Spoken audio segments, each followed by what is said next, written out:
We're now in the link bridge connected to the residence itself.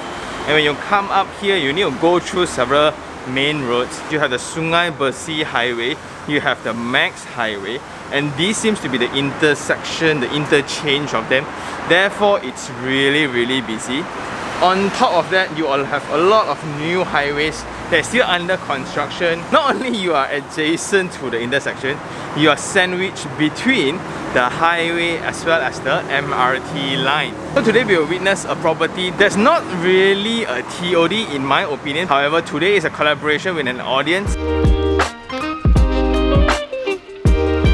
So as we are at the entrance of Far East Residence, it's important to highlight the circulation pathways. When your project is connected directly to a primary road, right? So this seems to be the main connection and tee off directly from the highway, so the traffic is going to be really heavy. But the only way to come over here is to make a U-turn at the front, or you tee off from Max Highway over this side. So it's rather confusing and limiting. Then of course, the main selling point for this project will be the neighboring MRT station of Kuchai. Now we are at a car park, and there's visitor car parks on level 2 and the other one is on level 9, which is the highest one. And all visitors need to drive through 9 stories. Go in one ramp turn, half a ramp turn, half a ramp turn, half a ramp turn, and every 2 turns is considered 1 floor. So in order to reach level 9, it's 17, 18 turns all together. But what's really cool that I noticed is this is how they consider 2 car parks. So most of the units will have this, and that's SOP on how you use. So it's rather fun and cool, as this is one of our first encounter of this kind of car park setting on a residential project. And the main challenge is the maintenance issue. Also at the end of the car park, because it's very difficult to gauge the distance, so they actually put in a mirror. This is the conventional beam and column. You have the mechanical elements running through the entire car park, and it's open ventilated. So as we speak, that will be Bodega Towers, and this will be the Kuchai station. So we are now at the main entrance, and this is the feel that you will get when you drive in. So this will be the tunnel into the ramp itself. Then you will have this private entrance directly linked to MRT station itself. So this is like a private little connection that is exclusive for these residents only. So you have a security checkpoint, and you have a lot of sitting areas. Along with the finishes, it looks really fancy. The marble texture, right, just lifts up the entrance feel. And this will be the main lobby connecting to a lift, and let's go up.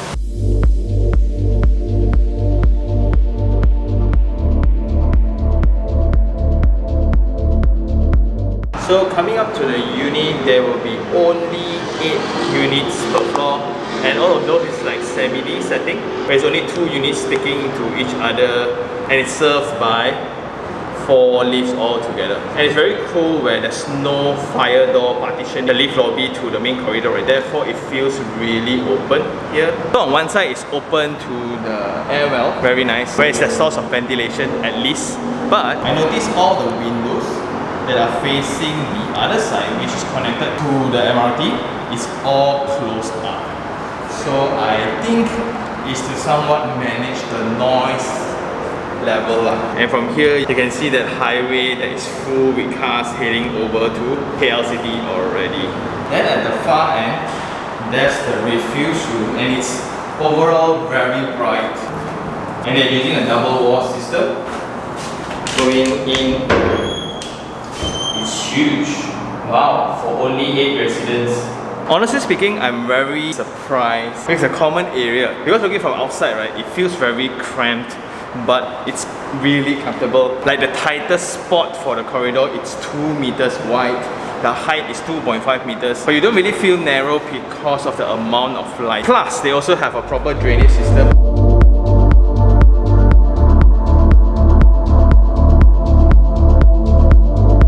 Okay, the unit we're going to check out today will be Type C 1107 square feet, 3 bedroom, 3 bathroom. And we come into the unit. There will be a kitchen here and a dining area here connecting to the living and the balcony, a very short one. Then there will be 3 bedrooms altogether. A rather direct layout. So coming from the corridor, this will be the foyer itself. And it's very wide, enough for you to put in another shoe cabinet here. And coming in through this door, this width is 0.97 meters, and immediately you will be welcomed by this view where you can see the 118 tower, KL tower, Twin tower, TRX. You have the mountain view as the background. Nice. At the side then, this will be your kitchen, and all these are the original condition that you will get from a developer, as they just went through VP like last week. So this unit is a week old. It's still somewhat hot. Anyway, I really like the width of the kitchen. From wall to wall is 2.3 meters. We can have a very nice area for your kitchen. So they will be providing Morgan hood and hob, all cabinets as well. Then there's a window here for ventilation. This will be the area for your washer. This will be the basin, including all these shelves as well, including the backsplash as well. But just something to highlight, because of them providing the kitchen cabinets, right? There's no actual need for wall tiles. But in this location, for the fridge, they actually tile it up to 5 feet high. I can see that's very good because they don't need to, because once I put in the fridge, right, I cannot see anyway.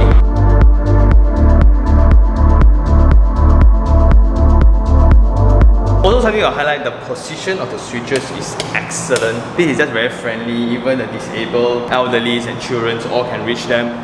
Nice. And in accordance to the Property Guru website, the rental here is around 1,800 to 2,000.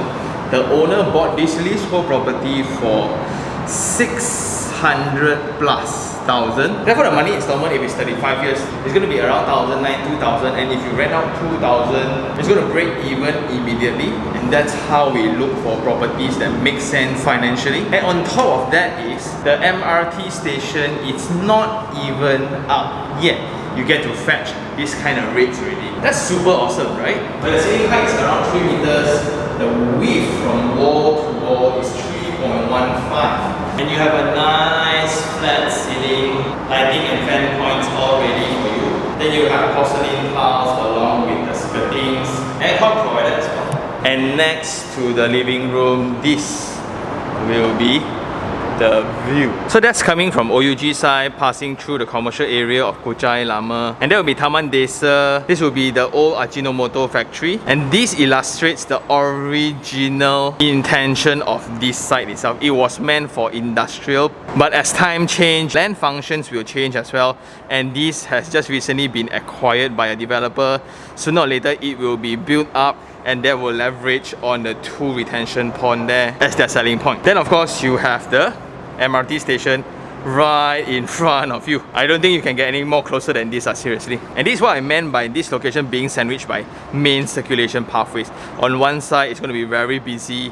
On the other side, as we can see already, it's super busy. Not only that, you have this MRT line as well. Just imagine in and out from 6 to 12 PM every single day. However, this is a very short balcony altogether. It's like 600 mm, a width of 2 tiles only, and you have the metal and glass handrail built on the curb. That's nice. Then one of the main concerns for this location, being in such a busy location, right, would definitely be noise. Moving on, this is a 1.1 meter width corridor, and the height will be 2.5, as there's a drop, so it's to cater for all the pipings behind. And this is my 3 bedrooms, so this is bedroom number 1. This may be really subtle, but I really appreciate that little panel on top of a conventional window.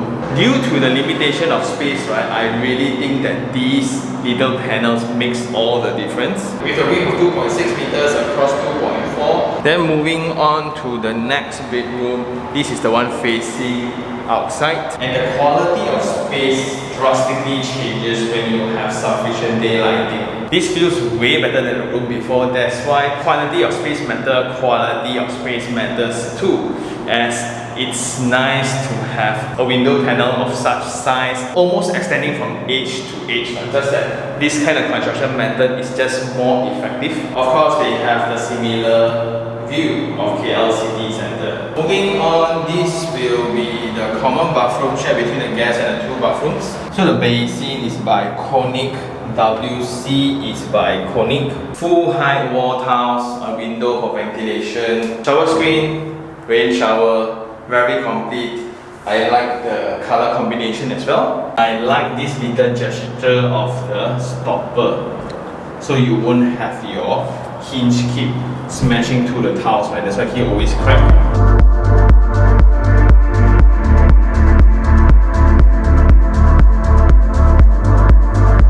Last but not least, this will be the principal bedroom, and the size feels really wide, really nice. And something I'll highlight here, the definition of TOD. Many people express this project as a TOD, which I somewhat disagree, because my ideal definition of TOD is when you have a mixed-use building connecting to a transit. Only commercial elements such as a mall, a hotel, offices, all arranged together with the residents, then having a public transport connecting to that. Then it's called a transit-oriented development, also known as TOD.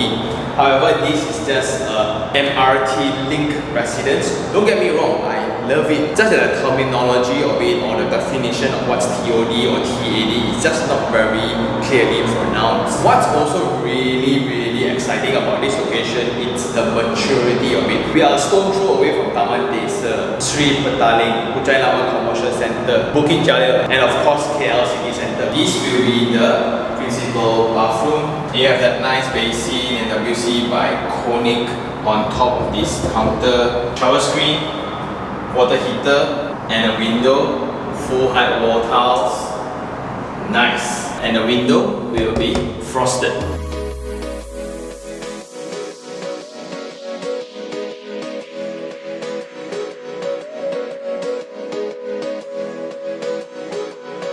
We are now at the rooftop, the highest level, and this is where they have the swimming pool and the barbecue pit along with the kids wading pool. It's rather minimal, I guess, but if you think about 400 units in total, I guess it's fine where it's pretty direct. You have timber floorings, you have pebble wash surfaces on your sink and barbecue pits, then even the sockets are protected.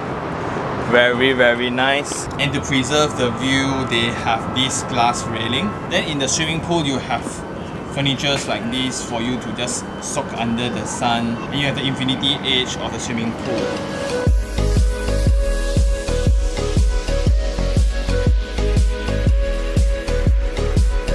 Then the swimming pool area is also connected to this kitchen lounge or shared dining space or AV room. It's all the same thing, especially this space with the double height ceiling along with this full glaze. It feels really nice.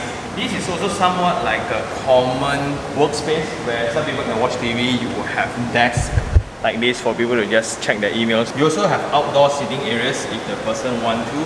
Then this will be the pantry, or I can turn it into a communal dining area. Get my chef here and start serving, or get my barista here or start serving. And they even have their very own bathroom. So this is really a nice space for gatherings among your friends and family.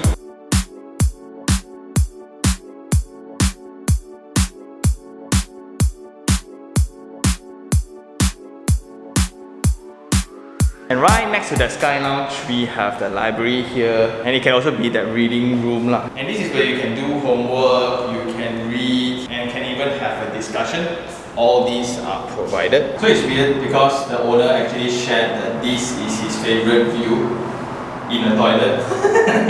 So currently we are in a toilet of the multi-purpose room. So it's not as pleasant in this room because of its structural members. So you can't really do things because you have such a big structure smack right in the center of the space.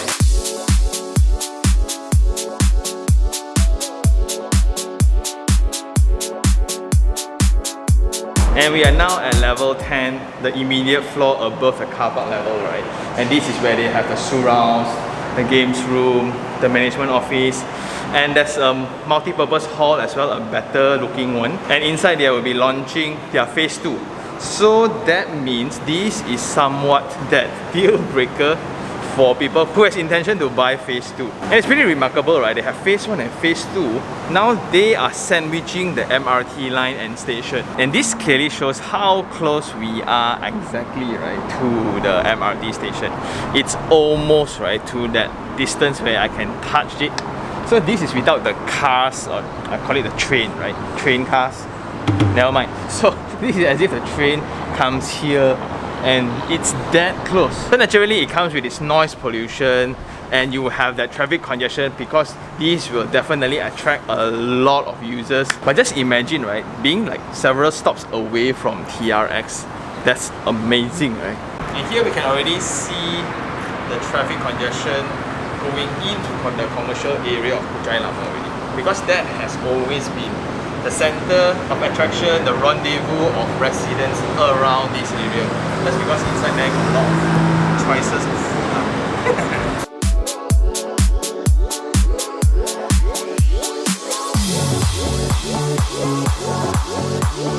Last but not least, this is the gym. And we went upstairs, right? The yoga room is amazing, right? With that full extension of glazing, it just opens up the view. Oh, and that level, you don't really feel the congestion because everything happens at ground floor. When you're at level 30, whew. And that somewhat applies the same around this location, as this will be the cardio area. And you'll be facing, so we reviewed that before, that is Nidos, and the school is just immediately next to that. You have all these old houses, you have a lot of old buildings around, and that directly means you have this unblocked vista across. Whew. And this gym feels really tight. Like there's just a lot of machines all jam-packed into this area. Like treadmills you have 4, that's a lot. Bicycles you have 2. Machines, free weight area, wow. But I can just imagine if there's like 6 people in the gym, right? It's already very packed. And I think that's all for the project. It's now time for Sean take 3 on 3. 3 things I really like. Number 1, of course, the connectivity to the LRT station. On top of that, the connectivity to the highways and the sheer accessibility of this project, right? It's crazy amazing, and that's the main reason why people are buying this location. There's also this link bridge over to the opposite where all the shops are, so if you don't want to drive, it's okay, you can just walk across. Next will be the maturity of the surrounding. This is 1 stone throw away from Sri Petaling, 1 stone throw away from Sungai Besi, Taman Desa, OUG, and if you throw harder, right, Jalan Tun Razak is around the corner after the smart tunnel. The surrounding is all matured. To an extent, it's somewhat old already, and in old community and addresses, everything is ready. You can immediately move in and leave. And last of all, personally, I'm very surprised with the common areas. The gym is okay, the swimming pool is okay, but the corridor treatments of the floor plate, I really enjoy that, as you have only 8 units per floor, served by 4 lifts, and the corridor is 2 meters wide. It's amazing. Plus, you don't have that fire door partition thing, as they comply to the fire requirements. It just feels really good, and that seems to be their treatment of the drop-off as well. After the drop-off, you go in, right, the main lobby and entrance, it's very well done. It's so luxurious feeling, everything is glossy, and you have these natural stone textures. It's just very welcoming for residents and users of the building. Cool. Then for the 3 things I don't like would be the immediate intensity of noise and traffic. That's one thing about living adjacent or next to a highway. This is in the intersection between 3 to 4 main highways, including the MRT. Like phase 1 and phase 2 of this 5 residence is going to sandwich the Kuchai MRT station. So you can only imagine the noise. The second thing, in macro, it seems accessible, it seems very convenient to get to any major addresses, right? But the immediate entrance, the circulation pathways into the building is somewhat restricted. Like when you come out, you can only turn left, and it just feels very difficult to come out when everything is ready. Imagine the entire station is packed with cars as they park, right? Then nobody's going to stop illegal parking. And every time you want to make a turn, you need to go through the highway, and this is where the intersection happens when drivers want to change between highways, right? And you are in the middle of that, so driving around here might be pretty intense. And last of all would be that constraint of space like because of the constraint of space, they need to have 9 stories of car parks. And with that scissors design of ramp, every time you go up it's only half a level. You need to go through 18 levels to head up to level 9, and imagine going down again. And after you go down, you miss out something. Just imagine, right? Of course, visitors only park the highest up, but just imagine if you park at level 8, right? But that's the best that they can do, because they have already introduced that mechanical car park system, which is very cool, and that constraint of space is real. Therefore, you can see facility floors are divided into 2 blocks in multiple levels. It's very hard to have that beach. Like even the swimming pool area, you won't feel that. It's very hard to feel because everything is just very short. And I think that's all for this episode. Shout out to the owner for sharing this with us. It's his very first investment, and I'm pretty confident that this is going to be a good one because of its potential of fetching a very high rental due to the connectivity lah. By that being said, this is a clear demonstration again of an investment-oriented property. Just imagine if you want to stay here long term. Not really for me. But again, the treatments around the unit, although there will be defects here and there, whatever sockets, materials, kitchen cabinets provided by the developers seems genuine. Locations are very strategic. Even the plug points comes with USB ports. Very, very nice, as if they are the marketing collaterals for their phase 2 lah. So that's good. And with that, thank you very much for watching. If you really like this episode, like it, share it, and even subscribe for more information like this. Until next time, this is Sean Tan. Ciao.